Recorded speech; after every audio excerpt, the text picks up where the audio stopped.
দুঃখজনক হলেও সত্য কি জানেন, আমরা আহলে হাদিসরা যে ব্যক্তি নাভির নিচে হাত বাঁধে, যে ব্যক্তি রাফুল আদাইন করে না, তাকে অপছন্দ করি ঠিকই, কিন্তু একটা দল যখন সেকুলার পার্টি করে আর ওই সেকুলার পার্টির যখন নেতা হয়, তো ওই সেকুলার পার্টির নেতাকে কোন লজ্জায় গর্বের সাথে বলেন যে সে আহলে হাদিস? তওবা করা উচিত। একটা সেকুলার পার্টির নেতা কিভাবে আহলে হাদিস হতে পারে?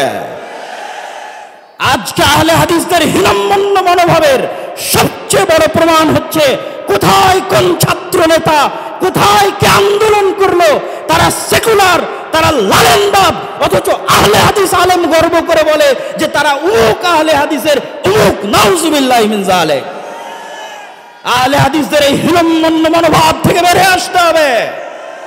একজন আহলে হাদিস রিকশা চালক একজন সেকুলার দলের নেতার চেয়ে হাজার গুণ ভালো।